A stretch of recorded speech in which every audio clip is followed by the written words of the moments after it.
Wa ammal mayyitul kafiru walau saghiran ghaira mumayyizin fassalatu alaihi haramun wa batilatun. Adapun mayit kafir sekalipun masih kecil, artinya ghaira mumayyizin, yang belum tamyiz. Mayit orang yang udah mati dia kubur walaupun masih kecil belum tamyiz, maka mensolatkan atasnya hukumnya haram dan batil. Walaupun tuh dalam hadis kullu mauludin yuladu alal fitrah, setiap anak yang baru dilahirkan kan fitrah, suci, bersih, nggak punya dosa. Tapi kalau ada orang kafir, ya itu mati walaupun dia masih kecil, walaupun belum tamyiz, tetap nyolatinnya hukumnya haram, ya batal. Gitu. Jadi memang dia ini udah keturunan orang-orang kafir, dari keluarga orang kafir, ayahnya ibunya kufur, anaknya ya dihukumkan ke sana nanti secara zahirnya. Ya, sehingga tetap dalam masalah nyolatin mayit, ya walaupun dia masih kecil, kan anak kecil kagak punya dosa sama sekali, tetap kalau disolatin hukumnya apa? Haram, batil. Nah ini yang dimaksud passolatu alaihi haramun wa batilun, begitu ya. Maka mensolatkannya hukumnya haram, mensolatkannya hukumnya batil. Harbian kana au zimian, sama saja orang kafirnya itu harbi maupun zimmi. Jadi orang kafir tuh bapak saudara ada dua modelnya, ada kafir harbi, ada kafir zimmi. Kalau kafir harbi itu yang memang tegas-tegas memerangi umat Islam, seperti dia suka berperang, ya melawan orang-orang Islam, itu namanya kafir harbi. Kalau kafir zimmi, dia tidak memerangi umat Islam, kehidupannya damai, tinggal di satu tempat, satu negara. Nah kemudian tinggal ada orang Islam, tinggal juga ada orang kafir, mereka hidup berdampingan. Seperti di kota Madinah dulu, di Madinah Nabi itu berdampingan, hidup juga dengan orang-orang kafir Yahudi maksudnya saat itu. Ya, jadi ini namanya kafirnya kafir zimmi. Ya, kalau kafir habis saat-saat awal-awal Islam saat itu dulu terjadi peperangan orang kafir Quraisy yang dimaksud saat itu, yang tinggal di kota Mekah, selalu memerangi umat Islam, sehingga itu disebut kafir harbi. Ya, kalau sekarang mungkin di Indonesia ya itu kafir, tapi kafirnya kafir zimmi. Ya, sehingga mereka berdampingan hidup ya di negara Indonesia. Nah itu walaupun kafirnya kafir zimmi, apalagi kafir harbi, maka hukumnya tetap nyolatin jenazah atau mayit kafir harbi atau kafir zimmi, hukumnya haram, nggak boleh. Kalau mandiin tuh nggak apa-apa, nyolatin ini, sebab sholat itu kan doa, mendoakan kepada orang kafir, mensolatkan kepada orang kafir, hukumnya ya itu haram. Tapi kalau memandiin, kalau membungkus itu nggak apa-apa. Ada kita punya tetangga orang kafir, kemudian dia minta bantuan untuk dimandiin, boleh dimandiin aja. Ya, setelah dimandiin disuruh bungkus, dia bungkus juga boleh. Tapi ya ketika diminta untuk disolatin, ya jangan, karena memang nggak boleh hukumnya. Ya hukumnya haram mensolatkan yang mayit yang kafir, ya baik harbi maupun zimmi. Bahkan sekalipun orang itu masih kecil, bahkan belum tamyiz, tetap hukumnya haram. Lakin akan tetapi lawih talato muslimun bikafirin, kalau seandainya ada orang Islam bercampur dengan orang kafir, di situ ada orang Islam, di situ ada orang kafir, mati berbarengan satu tempat, satu lokasi, Ya bagaimana shalla alal jami'i, maka dia boleh sholat secara keseluruhan. Wa yaqulu, namun diucapkan hina izin pada saat itu, Allahumma ighfir lil muslimi minhuma, begitu. Ya Allah, ampunkanlah untuk orang Islam dari keduanya. Sebab di situ ada muslim, ada kafir bercampur. Ya, ada orang muslim, ada orang kafir. Boleh nyolatin, boleh sholatin aja alal jamik secara keseluruhan.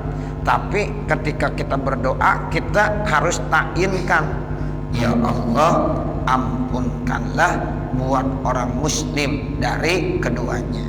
Jadi orang kafirnya nggak masuk, sebab disebut Allahumma ighfir lil muslimi minhuma. Jadi ada kata-kata minhuma, salah satu daripada keduanya. Yang satu muslim, satu kafir, maka yang kita doakan hanya untuk orang yang muslim. Allahumma ighfir lil muslimi minhuma. Aw ala wahidin, atau atas satu. Ya wahidin, maka satu. Bisa juga ya satu-satu, misalnya disolatin ya mayit yang muslim, walaupun saat nyolatinnya itu di situ di depannya ada juga yang kafir, tapi pada saat berdoanya tetap kita ta'inkan khusus buat orang-orang yang muslim. Wa yaqulu hina izin, maka dia katakan saat itu kalau satu-satu, Allahumma ighfir lahu in kana musliman. Ya Allah, ampunkanlah dia jika dia orang muslim. Boleh tuh satu-satu. Kita kan kagak tahu mana yang muslim, mana yang kafir. Mukhtalid namanya, bercampur. Tapi nanti ketika berdoa tetap Allahumma ighfir lahu in kana musliman. Jadi pakai in kana musliman. Ya Allah, ampunkanlah dia jika dia itu orang muslim. Kalau dia orang kafir ya enggak didoain. Ya, hanya untuk orang yang muslim. Wa yabtakirut taraddudu bin niyati, dan membutuhkan at-taraddud. Ada taraddud ya, berulang-ulang bin niyati, di dalam niat ada keraguan-raguan. Taraddud itu jadi diulang lagi karena diragu. Ya di dalam niat lid darurati, karena darurat. Tapi wal awalu abdalu, yang pertama tuh lebih bagus. Udah aja sholatin alal jami wa yaqulu Allahumma ighfir lil muslimin huma. Enggak perlu satu-satu disolatin, karena kita nggak tahu nih mana yang kafir mana yang muslim nih. Ya kan ragu kita. Ya udah kita sholatin yang pertama, habis sholatin yang pertama sholatin yang kedua. Kan pasti salah satunya ada yang kafir, salah satunya ada yang muslim. Nah makanya kita bilang Allahumma ighfir lahu in kana musliman. Nah begitu. Ya ini ada dua, ada jenazah mayit dua, campur. Ya orang nggak tahu, pokoknya ini dua, satunya muslim, satunya kafir. Nah bagaimana nih kita? Nah ada cara satu. Yang pertama dibilang ya disolatin aja bareng alal jami. Ya ada dua langsung disolatin. Nah itu kan pasti ada yang kafir, ada yang muslim.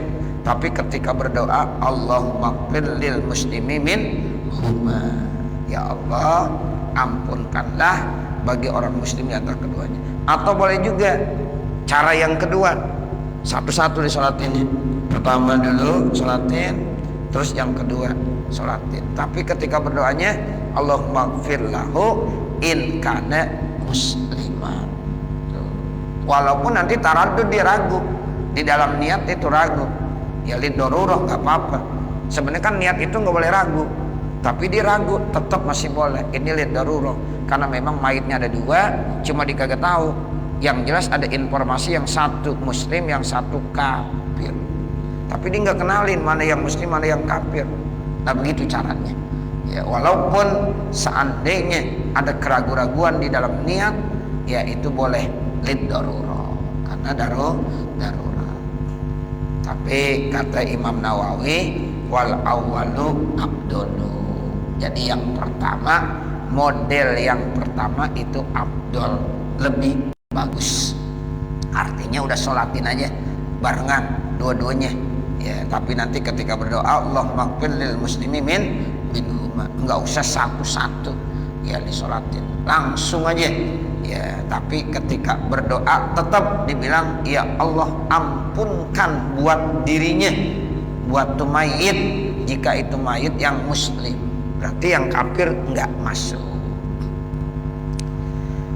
Wa yajuzu ghusluhu ail kafiri, dan boleh yaitu memandikannya, artinya memandikan orang kafir tuh. Ya, kalau orang kafir dimandiin boleh. Karena mandi itu nggak perlu butuh niat ya saat itu, sehingga nggak ada masalah. Mandi ya dalam hal ini bukan mandi ibadah, yaitu mandi biasa aja. Orang kafir mati dimandiin nggak boleh, nggak apa-apa. Jadi ya nggak perlu ada pakai niat, nggak perlu misalnya dibacain Yasin, nggak perlu. Ya, jadi pada saat mandi tinggal diguyur aja, diguyur pakai air, itu boleh, nggak apa-apa. Yang dimaksud dia juzu ghusluhu, boleh aja dimandiin ya orang-orang kafir. Ini di dalam dua persoalan tadi. Ai halal harbiyati wa zimiyati, baik posisinya kafir tersebut kafir harbi maupun kafirnya kafir zimmi, nggak apa-apa, boleh. Ya kafir harbi boleh dimandiin, kafir zimmi juga boleh. Wa yajibu takfinu zimmi, dan wajib membungkus ya kafir zimmi, wadabnuhu, dan juga wajib menguburkannya, wafaan untuk memenuhi bizimati dengan tanggungannya. Namun kalau kafir zimmi itu wajib dibungkus, habis dimandiin jangan ditelanjangin aja begitu, wajib dibungkus dan dikuburkannya. Karena di kafir zimmi, sebab kafir zimmi itu tinggal di negara Islam, dia bayar pajak, biasanya begitu. Itu kafir zimmi biasanya. Boleh tinggal di negara Islam, boleh dilindungin, tapi dia selalu bayar pajak. Begitu. Itu gerakannya selalu diawasi, nggak boleh lebih maju daripada orang-orang Islam. Itu begitu. Di Madinah kan begitu. Ya orang-orang kafir zimmi boleh tinggal saat-saat Rasulullah ada, saat Khalifah ada, boleh, tapi dia harus bayar pajak. Ada bayar pajaknya, Bapak Saudara. Nah begitu. Nah kemudian diawasi dalam kehidupannya, ekonominya enggak boleh lebih tinggi daripada orang Islam, dibatasi. Nah itu namanya kafir zimmi, yang sebenarnya begitu tuh, kafir zimmi begitu. Ya jadi tinggal di negara Islam tapi dia mesti bayar pajak. Makanya kata Nabi, ya kafir zimmi itu wajib dilindungi, enggak boleh ya disiksa, enggak boleh diintimidasi, enggak boleh disakiti dan diganggu. Siapa-siapa yang mengganggu kafir zimmi maka sama aja mengganggu saya, begitu kata Nabi. Tapi perlu dilihat juga tuh kafir zimminya. Jadi mereka tinggal di negara Islam tuh, kemudian mereka memenuhi aturan-aturan di negara Islam. Kalau bayar pajak dia mesti bayar pajak kepada ya pemerintah negara Islam. Kemudian ya itu kegiatan-kegiatan kehidupan ekonominya juga diawasi. Ya nggak boleh nanti lebih maju daripada orang Islam itu sendiri. Itu begitu. Wadabnuhu juga sama, dikuburkannya juga wajib juga. Ya itu sebagai pemenuhan karena zimmahnya, tanggungannya, karena memang dia dijamin kehidupannya sama pemerintah ya Islam itu sendiri. Wadunal harbi wal murtadi, dan tidak masuk kafir harbi dan orang murtad. Kalau orang yang mati dalam posisi kafir harbi atau orang yang matinya dalam keadaan murtad itu tidak wajib dibungkus dan tidak wajib dikuburkan. Kalau dimandiin boleh aja, tapi membungkusnya nggak wajib. Ya, menguburkannya juga tidak wajib. Bagi siapa? Bagi kita orang-orang Muslim, gitu. Kalau dia orang Muslim, kita punya kewajiban. Kalau kita nggak melakukan hal itu, kita dosa. Kalau kafir ya zimmi juga sama, kita punya kewajiban. Ya mesti dibungkus dan dikuburkan. Cuma yang kagak boleh disolatin aja. Nah kalau kafir harbi dan murtad tidak ada kewajiban kita membungkus jenazahnya, tidak kewajiban kita menguburkannya. Artinya kalau mau dikuburkan boleh, dibungkus boleh, cuma kita nggak kewajiban. Ya, kalau kita nggak melaksanakannya kita tidak termasuk berdosa. Itu yang dimaksud la yajibu, begitu, maka tidak ada kewajiban. Fala yajibu takfinuhuma, maka tidak wajib membungkus keduanya, wala dafnuhuma, dan juga tidak wajib memendamkan keduanya, nguburinnya juga sama. Bal yajuzu, bahkan boleh, igra'ul kilabi, diberikan kepada anjing, ya, ala jifatihima, atas bangkai keduanya. Boleh dilemparin, dikasih anjing dimakan. Ya, itu begitu. Jipah itu artinya bangkainya. Jadi udah mati, ya kita nggak wajib membungkusnya, nggak wajib memendamnya. Boleh aja dilemparkan, dikasih anjing, lalu dimakan sama anjing tersebut. Nah, itu boleh. Wa yajuzu bihima, dan boleh pada keduanya zalika, itu kagoslihima, seperti memandikannya. Tapi kalau boleh, boleh aja. Sama seperti mandiin, boleh dimandiin, ya, tapi nggak punya kewajiban, gitu. Boleh dibungkus, boleh dikuburkan, boleh, tapi tidak punya kewajiban. Bagi siapa? Bagi kita orang-orang Islam ketika ada mayit yang mayitnya itu kafir harbi atau ya murtad. Jadi orang murtad itu beda dengan kafir harbi. Ya, kalau orang murtad awalnya di muslim.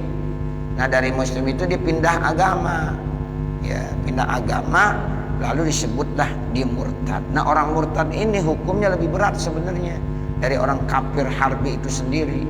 Kalau orang murtad, saudara, ketika dia sadar kembali masuk Islam, itu dia punya kewajiban, ya, wajib mengkodok kewajiban-kewajiban yang harus dilaksanakan, dan selama dia murtad ditinggalkan, itu wajib dikodok.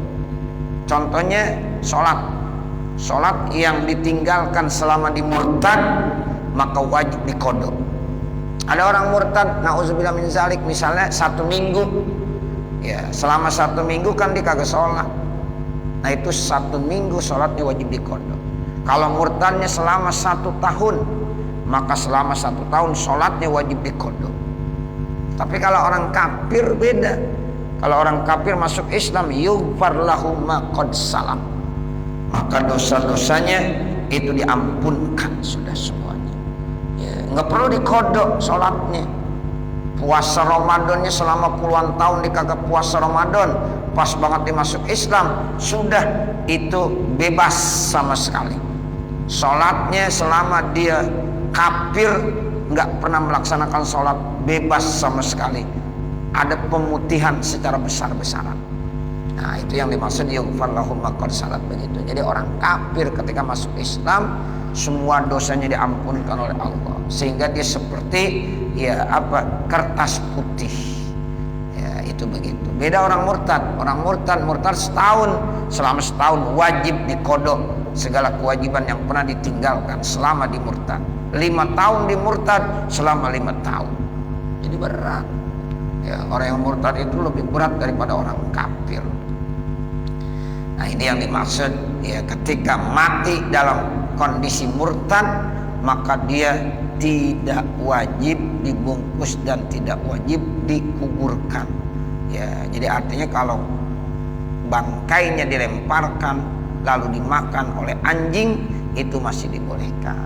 Ya, nggak dosa orang Islam itu seperti itu. Tapi kalau dia mau bungkus, dia mau mandiin, dia mau kuburkan, itu boleh aja. Ya juz namanya, tapi tidak ya kewajiban seperti itu. Wa amal muhrimu, adapun orang yang dalam kondisi ihram, baik ihram haji maupun ihram umroh, kemudian pada saat lagi ihram meninggal dunia, fayajibu fihil umurul arba'atu, maka wajib pada orang yang lagi ihram tadi 4 masalah. Mana yang 4? 1, wajib dimandikan. 2, wajib dibungkus, 3 wajib ya disolatkan, dan yang keempat wajib dikuburkan. Itu artinya ya al-umurul arba'ah, ya 4 ya persoalan yang di atas dikenakan juga kepada orang yang mati dalam keadaan ihram, namanya muhrim. Jadi ada muhrim, ada mahram. Kalau muhrim orang yang ihram, kalau mahram orang yang haram dinikahi. Illa iza kupina, kecuali apabila dibungkus ail muhrimu orang yang lagi ihram, fala yasturu ra'sahu, maka dia tidak boleh ditutupin ra'sahu, kepalanya. Tuh. Jadi kepalanya tuh nggak boleh ditutupin, dibuka aja. Sebab kan orang lagi ihram bagi laki-laki, nah itu tidak boleh menutup kepala. Jadi orang laki-laki ketika lagi ihram itu kan hanya memakai kain ihram saja, nggak boleh memakai pakaian yang berjahit, sama nggak boleh juga nutup kepalanya pakai peci lah apa sejenisnya, yang jelas kepalanya tidak boleh ditutup. Nah makanya pada saat dia meninggal dibungkus, iya, dikapani, iya, wajib dikapani, cuma nggak boleh ditutup sampai kepalanya. Jadi kepalanya tetap terbuka. Nah itu tandanya, oh ini orang yang meninggal dalam keadaan ihram. Wala wajhul mar'ati al-muhrimah, begitu juga enggak boleh ditutupin wajah perempuan yang lagi ihram. Sebab kan perempuan ketika lagi ihram enggak boleh ditutupin mukanya.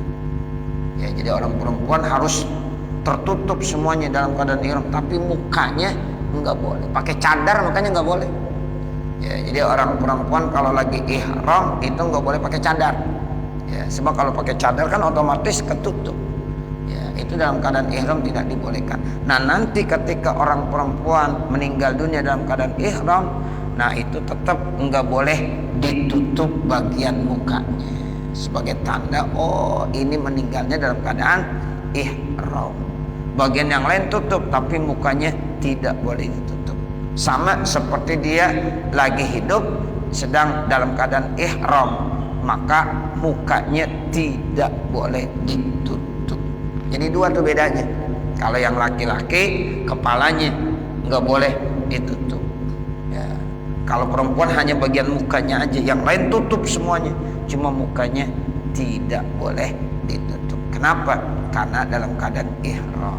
Ya, seperti pakai cadar aja, ya ketika dia lagi ihram, ya itu tidak dibolehkan. Li'anna ihrama, ya karena ihram itu layabtulu, tidak batal bil mauti, dengan kematian. Ini alasannya. Kata Imam Nawawi, ihramnya bukan batal tuh. Ya, jadi ihramnya tetap dia masih ihram. Makanya nanti dikenalin, oh ini orang yang meninggal dalam keadaan ihram. Ya, malaikat munkar nakir akan tahu, oh ini beda kok. Ya, cara membungkusnya kok beda ini. Kenapa ini? Oh, berarti dia masih dalam keadaan ihram. Sebab ihramnya kagak batal dengan sebab kematian.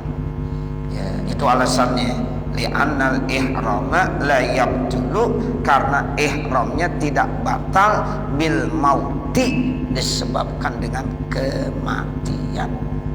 Fa'innal muhrima, maka sebenarnya orang yang ihram, orang yang ihram itu yub'asu, nanti akan dibangkitkan yaumal kiamati, dalam keadaan ya pada hari kiamat, muhriman, ya mulbiyan, dalam keadaan ihram dan dalam keadaan talbiyah. Tuh, jadi nanti Bapak Saudara, orang-orang yang meninggal dalam keadaan ihram pada saat di hari kiamat akan dibangkitkan pakaiannya dalam keadaan ihram juga, karena bulan batal. Ya, dia nggak batal ihramnya. Mulabbiyan, dia selalu membaca talbiyah, labbaik Allahumma labbaik, labbaik la syarika laka labbaik, innal hamda wan ni'mata laka wal mulk la syarika lak. Begitu aja dah tuh. Ya, jadi di hari kiamat dibangkitkan mereka dalam posisi lagi ihram baca talbiyah. Wah, berarti istimewa itu. ya mulia sekali. Ya, jadi orang-orang lain pada ngeliatin di sana. Oh, ini ternyata orang yang meninggal dunia dalam keadaan ihram.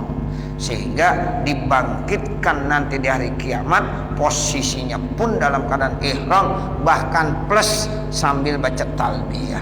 Tuh, labbaik Allahumma labbaik. Nah, begitu mulianya, karena memang ihramnya tidak batal disebabkan dengan apa? Dengan yaitu kematian. Cukup saya kira, mengingat waktu banyak yang mau tugas. Ya, nanti baru wa amasyahidu fala yusalu wala yusalla alaihi dan seterusnya.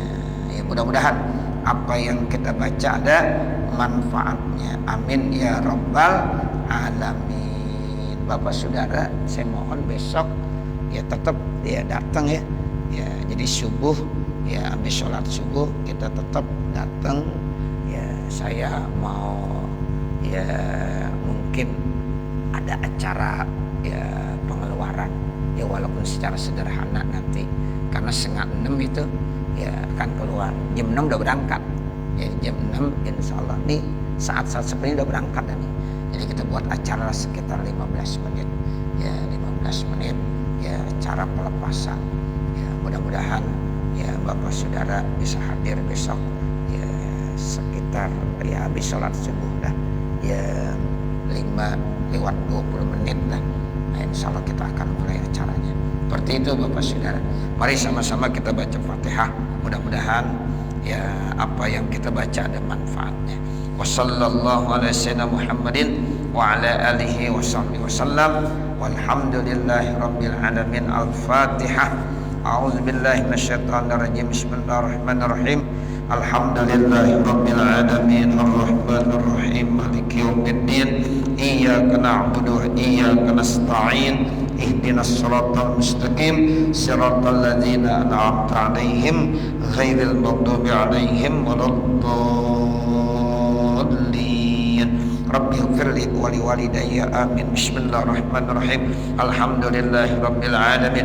Hamdan yuwaffi ni'amahu wa yukafi mazidah. Ya Rabbana lakal hamdu wa lakas syukru kama yanbaghi li jalali wajhikal karim wa li 'azimi sultanik.